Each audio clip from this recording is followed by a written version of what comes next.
Unseen. The canister had always been there, rolling around at the bottom of his duffel bag. Whenever he packed, his fingers would graze over the smooth, gray top, but he'd never take it out, never look directly at it. Sometimes when he unpacked, the canister would get wound up in a dirty sock or wedged inside a pocket, and it would come up with a handful of laundry as he went to chuck it into the machine. Whenever this happened, Jake would carefully retrieve the black cylinder and tuck it back into the bottom corner of his bag. That's where it belonged. That's where it stayed. For years. It had been so long, he no longer remembered what was on the film, what pictures could be frozen there on the tiny strip of celluloid. When Maggie died, Jake was lost. He left his job, gave up their apartment, packed a few things into his duffel bag, and left town. He gave up on himself, letting his hair grow long and his beard grow white. He drove the highways aimlessly, stoic behind the wheel of their beloved '69 Charger. Maggie loved that car more than most things, and having her gone, looking to his right and seeing her seat empty was like a dagger to the side every time he looked. In the late afternoons, he could imagine her there, small hand hanging out of the window, fingers surfing on the wind. He could see the golden light of sunset in her fiery hair, illuminating her pale, beautiful face like an angel.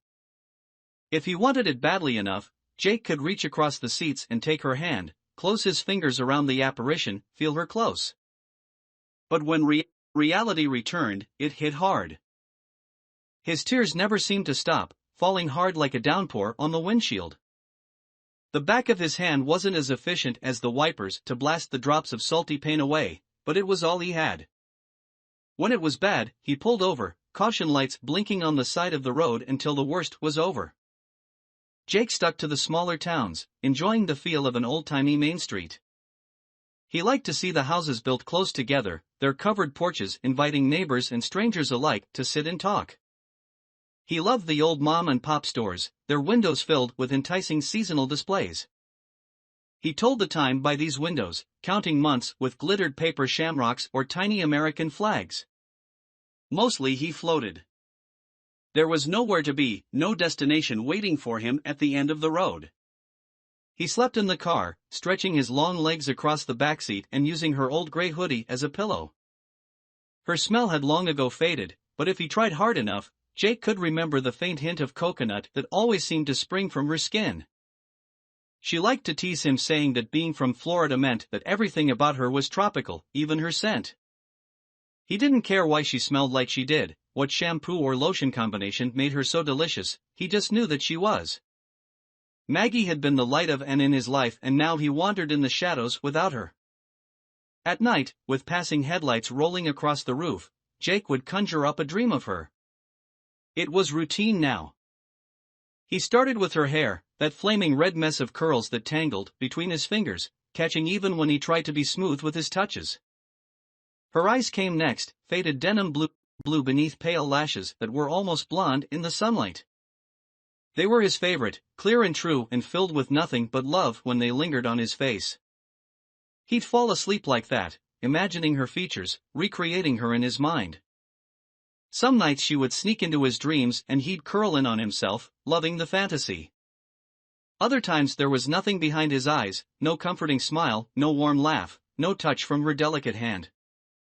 Those nights were cold and sleep was far from his grasp. The worst part was, those nights were coming more often lately. It seemed harder for him to invoke her spirit, to remember the curve of her cheek, the pitch of her nose. Maggie was fading away. He worked odd jobs when he felt like it or when his wallet was empty and the gas tank was low. He was strong and tall, and construction work came easy to him, though there was no passion in it for him. It was just a day or two out in the sun, tanning his big arms and filling the car back up. A few bosses would ask him to stay on, but he never accepted. There were roads left to travel, stars yet to sleep beneath. He made a few friends along the way, but none would ever stick. It wasn't worth the effort anyway. He knew he wasn't good for anything without her, wasn't someone anyone would want to know. He was just a traveler now, a ghost like her. The desert was dry and sweat was beading on his chest and brow. He beat the drops away, but they came right back, teasing him like some wicked dream. With the sun bright in the distance, he squinted at the road ahead and marveled at the steam coming up from the pavement. Heat lines danced before his eyes and the white lines blurred. His vision was glossy, his eyes were stinging. Reaching into the back seat, Jake dug into the duffel bag and fished around for a clean shirt. He needed something to wipe the day away, to clear his head once more before the mirage on the side of the road took over. Fumbling, his fingers chanced upon the canister and Jake recoiled. He never pulled it out, never looked at it lest it disappear forever. His heart was racing, head pounding from the heat. He reached again and the film can slipped into his palm. His fingers closed around it and Jake brought it out for the first time, holding it tight and pressing his fist to his chest. Maggie was inside, he knew. Maggie's gorgeous smile. Her big front teeth and ears that stuck out just a bit too much on the tops. Her freckles, her spirit, her love. He clutched the can and chewed his lip, biting back the tears, fighting the sweat and pain.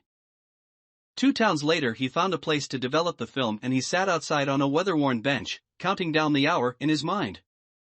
The street was like 100 he'd seen, people milling about under the mid-morning sky, small storefronts crowded together, their colorful awnings shading the sidewalk. It seemed nice, yet like every other place, empty without her. When time was up, Jake went back inside, ducking beneath the bells that jingled on the door. He thanked the clerk and held the envelope tight in his hand. It sat on the passenger's seat as he drove away, unopened, the photos unseen. It leaned up against the ketchup bottle at the diner as Jake ate his burger, the pictures still a mystery. Jake stared at the packet as he sipped his coffee, dragging up the will to set the images free.